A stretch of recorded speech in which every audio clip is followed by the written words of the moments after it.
Welcome to Daily Current Affair video. Today is 4th of August 2022.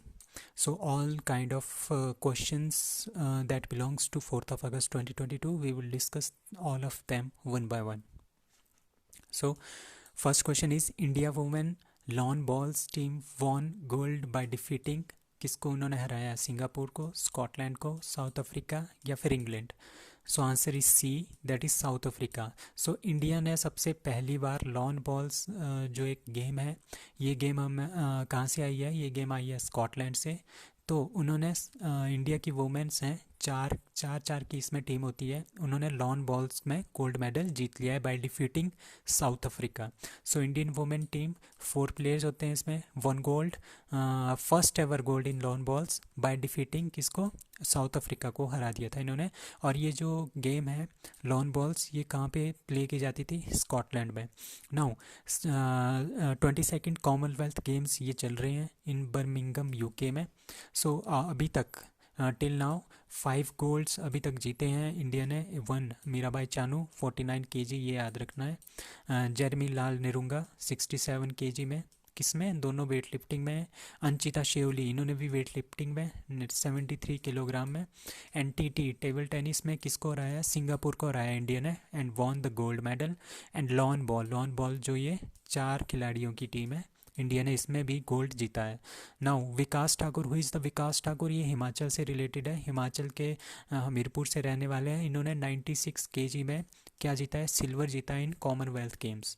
Now Commonwealth games सबसे पहले कहाँ पे start हुई है? That is in Hamilton Canada. सबसे पहली बार कहाँ पे हुई थी? हैमिल्टन कनाडा में इन 1930. सो अब 2022 तो बर्मिंघम में हो रहा है यूके में, और अब 2026 में कहाँ पे होगा? Australia Victoria. Now second is MPX exercise is going to be organized between India and China, France, USA और UAE. So the answer is B, that is France.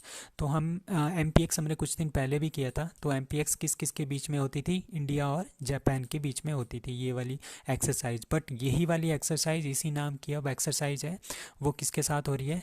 France के साथ भी हो रही है. तो MPX एक्सरसाइज आपने याद रखना है, ये जापान के साथ में भी है और फ्रांस के साथ में भी हो. जापान के साथ कहाँ पे होती है? अंडमान सी में, ठीक है. और फ्रांस के साथ कहाँ हो रही है? नॉर्थ अटलांटिक सी में. और क्यों हो रही है? टू फिल, इसमें जो शिप्स होती हैं ओशन में, उनमें किस तरह से हमने ऑयल फिल करना है, तो उनसे रिलेटेड ये ड्रिल है. इसमें जो पार्टिसिपेट करेगा वो करेगा INS Tarkash will participate in this exercise with France. और INS टर्कश की एक न्यूज़ कल भी आई थी, परसों, कि INS टर्कश कहाँ जा रहा है? ब्राज़ील जा रहा है. क्या अनफ्लर करने? हमारा इंडियन फ्लैग को अनफ्लर करने ऑन 15 ऑफ अगस्त 2022 को. नाउ इसरो के रिलेटेड एक और न्यूज़ है. इसरो विल लॉन्च आज़ादी सेट. आज़ादी सेट एक सैटेलाइट है, छोटा सा सैटेलाइट है, and EOS-2 earth observatory system 2, जो अर्थ को ऑब्जर्व करेगा ऑर्बिट से. ऑन 7 ऑफ अगस्त को ये छोड़े जाएंगे. By which launch vehicle? कौन से लॉन्च व्हीकल से? PSLV, GSLV, Ariane 5 और SSLV. So the answer is D, SSLV. SSLV हमने अभी अभी बनाया है, न्यू स्पेस इंडिया लिमिटेड ने इसको बनाया है. तो इसका मतलब क्या है? इसका मतलब ये है, जो PSLV है वो बहुत महंगा है, बहुत महंगा स्ट्रक्चर है, बहुत बड़ा स्ट्रक्चर है. GSLV भी बहुत महंगा है, बहुत बड़ा स्ट्रक्चर है. तो इन दोनों को हम यूज़ नहीं कर सकते ऐसे छोटे मोटे जो छोटे से सैटेलाइट्स हैं उनको ऑर्बिट में छोड़ने के लिए. तो इनमें बहुत ज़्यादा खर्चा आ जाता है, ठीक है. तो इसको रिड्यूस करने के लिए हमने क्या बनाया है? SSLV बनाया है. SSLV को क्या बोलते हैं? स्मॉल सैटेलाइट लॉन्च व्हीकल, ठीक है, स्मॉल सैटेलाइट लॉन्च व्हीकल. अगर हमने PSLV यूज़ करना है तो पोलर सैटेलाइट लॉन्च व्हीकल. एक हमारे पास ऑर्बिट होता है, इसमें पोलर जो पोल्स के ऊपर जो ऑर्बिट्स होते हैं, ठीक है, वहीं पे ही इसमें सैटेलाइट्स को भेजा जाता है. And GSLV is Jio synchronous satellite launch vehicle, जो जियो सिंक्रोनस ऑर्बिट में होते हैं. जियो सिंक्रोनस ऑर्बिट कौन सा होता है? जैसे जैसे हमारे पास अर्थ मूव करती जाती है, वैसे वैसे ही हमारे पास ये सैटेलाइट भी मूव करता जाता है. मतलब कि ये अगर हम इस पॉइंट पे हैं, ठीक है, तो ये हमारे को बिल्कुल एक फिक्स्ड पोजीशन पे दिखाई देगी कि जो जियो सिंक्रोनस सैटेलाइट है वो हमारे साथ ही इस तरह से मूव करती है, हमें दिखेगा कि ये फिक्स्ड है एक ही स्थान पे. सो उसको बोलते हैं GSLV. And SSLV is small satellite launch vehicle, that is small, छोटे छोटे जो सैटेलाइट्स हैं उनको भेजने के लिए। तो ये लो कॉस्ट भी है, ठीक है। तो SSLV का D1 हम इसमें सबसे पहली फ़्लाइट है इनकी ये, from Satish Dhawan space centre that is in Sriharikota, ठीक है, वहाँ से इसको लॉन्च करेंगे। सो इसमें 2 सैटेलाइट्स हैं हमारे पास। Number 1 EOS is earth observatory satellite called Microsat 2A भी बोलते हैं इसको, या EOS-02 भी बोलते हैं। और ये सैटेलाइट, एक और सैटेलाइट है दैट इज़ आज़ादी सैट।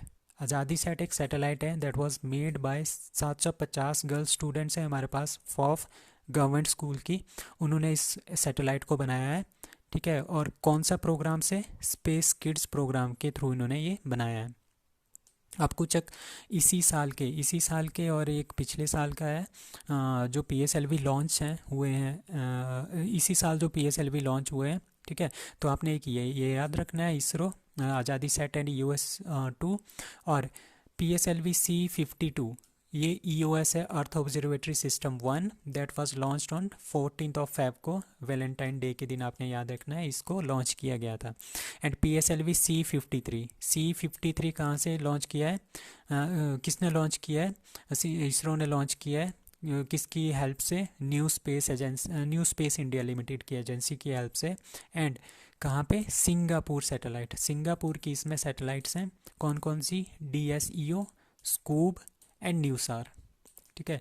एंड एरियन 5 रॉकेट अभी परसों 3-4 दिन पहले हमने किया था, एरियन रॉकेट से GSAT-24 लॉन्च किया गया है फ्रॉम फ्रेंच गुयाना, और वो सैटेलाइट किसको दी गई है, टाटा को लीज पे दी गई है। तो ये काफ़ी इंपॉर्टेंट क्वेश्चन है related to ISRO. Now NITI Aayog MOU signed MOU on school education with which state, ठीक है। स्कूल के एजुकेशन से रिलेटेड इन्होंने किस स्टेट के साथ MOU साइन किया है, मणिपुर, नागालैंड, मिजोरम और Arunachal Pradesh. So answer is D, that is Arunachal Pradesh, आपने याद रखना है। एजुकेशन से रिलेटेड ये काफ़ी इंपॉर्टेंट है, NITI Aayog is a very very important body. So Arunachal Pradesh के साथ अरुणाचल प्रदेश के साथ इन्होंने, नीति आयोग ने एक MOU साइन किया है स्कूल एजुकेशन को बेटर बनाने के लिए। सो ठीक है, पार्टनरशिप, ये 3 साल की पार्टनरशिप रहेगी इनके बीच में, फ्रॉम 2022 टू 2025। ये टर्म भी आपने याद रखना है, फॉर UPSC के लिए बहुत इंपॉर्टेंट है।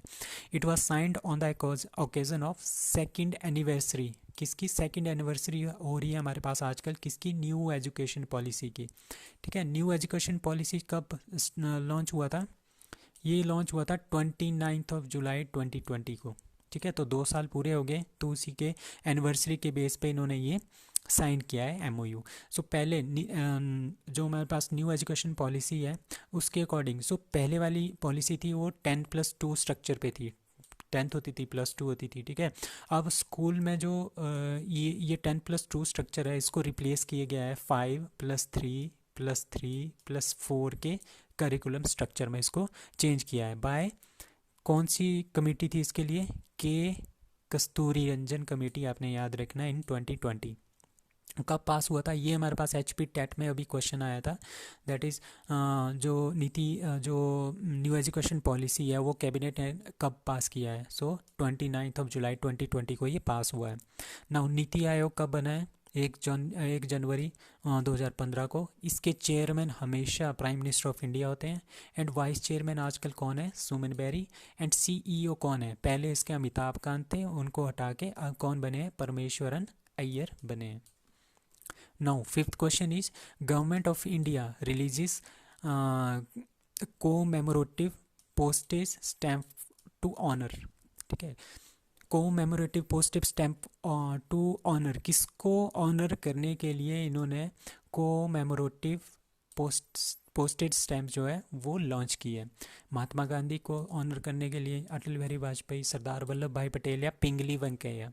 सो answer is D, that is Pingali Venkayya. So Pingali Venkayya कौन है, पिंगली वेंकैया वो पर्सन थे जो आंध्र प्रदेश में, जिनका जन्म हुआ था कब उनका जन्म हुआ था, उनका जन्म हुआ था 2 अगस्त 1876 को, कहाँ पे, इन मछलीपट्टनम आंध्र प्रदेश में। ठीक है, ये मछलीपट्टनम आंध्र प्रदेश आपने याद रखना है। पिंगली Venkayya. So Tiranga Utsav was celebrated on 146th birthday of Pingali Venkayya. So Pingali Venkayya थे, उनके बर्थडे पे उनका 146th बर्थडे था आज, सॉरी 2 अगस्त को, 2 अगस्त को। सो इस दिन तिरंगा उत्सव भी मनाया गया by prime minister of India. और जो पिंगली वेंकैया है उनका जो बर्थडे है वो 2 अगस्त 1876 को होता है, को उनका जन्म हुआ था। एंड 2 अगस्त उनका क्या मनाते हैं, हम बर्थडे मनाते हैं। The government of India, so government of India release a special postage stamp एक स्पेशल स्टैम्प जो है उन्होंने तैयार की है on 146th birth anniversary of Pingali Venkayya. Who was Pingali Venkayya? Pingali Venkayya वही है जिन्होंने हमारा नेशनल फ्लैग डिज़ाइन किया था। ठीक है, the stamp was released by किसने? Prime minister Modi. ठीक है, ऑन द इवेंट ऑफ तिरंगा उत्सव। सो तिरंगा उत्सव भी आपने याद रखना है। तिरंगा उत्सव के अंदर क्या है, गवर्नमेंट ऑफ इंडिया ने रिलीज़ किया है postage stamp in the honour of Pingali Venkayya. So first time national flag कब अडॉप्ट किया था इंडिया ने? सो 22 जुलाई ऑफ 1947 को, तभी 22 जुलाई को तिरंगा दिवस भी मनाते हैं। National anthem got accepted on 24 Jain 1950। Now 1921 में महात्मा गांधी ने एक डिज़ाइन अप्रूव किया था during the Indian national Congress की जो मीटिंग हो रही थी विजयवाड़ा में। वही नेशनल फ्लैग का डिज़ाइन आज भी है, बट उसमें क्या था, उसमें चरखा था। ठीक है, बीच में चरखा था, but we are using now Ashok Chakra. Now, Pitch Black 2022 is a air combat exercise, Navy combat exercise, storm or cyclone. So answer is A, that is air combat exercise. Air combat मतलब कि इसमें एयर फोर्स काम करेगी। It is a mega air combat. ठीक है, इसको mega क्यों बोल रहे हैं? क्योंकि इसमें हमारे पास कितने नेशन है? 17 नेशन है, 17 नेशन इसमें पार्टिसिपेट करेंगे। इसको पिच ब्लैक 2022 बोलते हैं। सो पिच ब्लैक जो होती है ये हमेशा ऑस्ट्रेलिया में होती है। ठीक है, ये ऑस्ट्रेलिया की है, ऑस्ट्रेलिया की एक्सरसाइज है। इसमें इंडिया भी इस बार पार्टिसिपेट कर रहा है। कहाँ पे हो रही है? नॉर्थ टेरिटरी ऑफ ऑस्ट्रेलिया, तो ऑस्ट्रेलिया में हो रहा है। ठीक है, hosted by the Royal Australian Air Force, that is known as RAAF। तो ऑस्ट्रेलिया की एयर फोर्स जो है, रॉयल एयर फोर्स, वो इसको होस्ट कर रही है पिच ब्लैक 2020 को।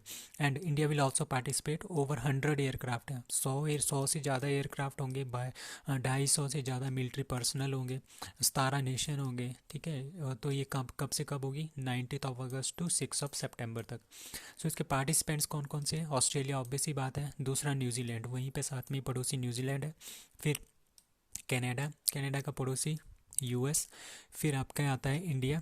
ठीक है, और फ्रांस, जो यूरोप की कंट्रीज़ हैं, फ्रांस, जर्मनी, ठीक है, Netherlands.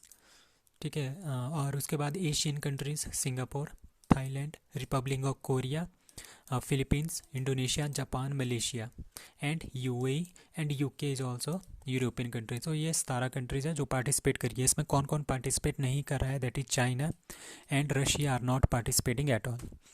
Now fourth, ONGC Para Games 2022 inaugurated as. ठीक है, ONGC की 4th पैरा गेम्स है 2022 की, वो कहाँ पे इनॉग्रेट हुई है? न्यू दिल्ली, बेंगलुरु, चेन्नई और Panchkula. So answer is A, that is New Delhi. So fourth है हमारे पास ONGC की Para Games is launched at New Delhi. ठीक है, किसने? त्यागराज स्पोर्ट्स कॉम्प्लेक्स में हो रहा है। ठीक है, by union minister of petroleum, natural gas, housing and urban affair Shri Hardeep Singh Puri ने इसको इनोग्रेट किया।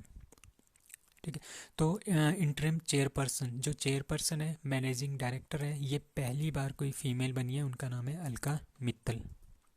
Now the question is, who became first woman to take over as India's permanent representative? India का permanent representative at United Nation. क्योंकि त्रिमूर्ति जो पहले थे वो retire हो गया, अब उनकी जगह पे कौन है जो फर्स्ट वोमेन बनी है इंडिया की? So Geetanjali Shree, Ruchira Kamboj, Krishna Kamboj, Sushila Shree. So answer is B, that is Ruchira Kamboj. So Ruchira Kamboj ने किसको सक्सीड किया है? पहले वहाँ पे TS त्रिमूर्ति थे। ठीक है, वो रिटायर हो गया फॉरेन सर्विसेज से। अब कौन बने? हमारे रुचिरा कंबोजी बने। आउट ऑफ टोटल 21 आज तक हमारे पास 21 टोटल UN के रिप्रेजेंटेटिव है इंडिया से। She is the first women. ठीक है, ये आपने याद रखना है। पर पहले भी जवाहरलाल नेहरू की बहन थी विजय लक्ष्मी पंडित, वो भी वहाँ की रह गई है, बट वो थी chief delegate only of general assembly 2 बार। ठीक है। नाउ यूनाइटेड नेशन इज कब कब बना था? 24 अक्टूबर 1945 को, और इसके सेक्रेटरी जनरल का है कौन है? एंटोनियो गुटेरेस इसके सेक्रेटरी जनरल है। Now who has been appointed DG of ITBP on additional charge ITBP का किसको दिया गया है? क्योंकि आईटीबीपी के जो डीजी थे कौन थे? संजय अरोड़ा। उनको क्या बनाया है हमारे पास? उनको बनाया है न्यू दिल्ली के पुलिस कमिश्नर। ठीक है। तो उनकी जगह पे डीजी किसको रखा है अब? डॉक्टर सुजय लाल थाइसन, संजय अरोड़ा, नुकुल जैन और Auguste Tano Kouame. So answer is A, that is Sujoy Lal Thaosen. तो ये सशस्त्र बीमा बल एसएसबी जो है सशस्त्र बीमा बल, इनके डायरेक्टर जनरल हैं। ठीक है। न्यू दिल्ली में। और इनको एक्स्ट्रा कार्यभार किसका संभालने को दिया है? Indo Tibet border police, that is ITBP का भी। क्योंकि जो इनके जो डीजी थे दैट इज़ संजय अरोड़ा, उनको क्या बना दिया? Police commissioner of Delhi. ठीक है। सो आईटीबीपी को कब बनाया गया है? 1962, इंडो चाइना वॉर जो हुआ था उसके बाद, इंडो चाइनीज़ जो बॉर्डर है उसकी सेफ्टी के लिए। बट इनको कुछ इंटरनल टास्क भी देते हैं सिक्योरिटी पर्पज से, जैसे anti Naxal operations in Chhattisgarh etcetera. So new Delhi के police commissioner that is Sanjay Arora. ठीक है। वर्ल्ड बैंक के new country director for India that is Auguste Tano Kouame, जो कल भी पढ़ा था। Now Google launches street view in how many cities of India? कितनी सिटीज़ में स्ट्रीट व्यू इन्होंने लॉन्च किया है? 5 सिटी, 10, 15 और 12। Answer is B, that is 10। So 10 cities Google ने लॉन्च किया है स्ट्रीट व्यू कितनी सिटीज़ में? 10 सिटीज़ में। तो कितनी ब्यूटीफुल हमारी सिटीज़ हैं उनको दिखाने के लिए। कहाँ कहाँ पे? बेंगलुरु, दिल्ली, मुंबई, चेन्नई, ये तो 4 metro cities, Pune, Nashik, Hyderabad and Vadodara 4, 8, Amritsar and Ahmednagar 10। Now chief commissioner of Delhi, chief election commissioner लिखना है यहाँ पे, CEC, chief election commissioner of India that is Rajiv Kumar. Foreign secretary of India that is Vinay Kumar Kwatra. And CAG is a controller attorney general, audit general, that is Girish Chandra. AG Attorney General, that is K Venugopal. Controller and Attorney General, that is Girish Chandra. So that's all.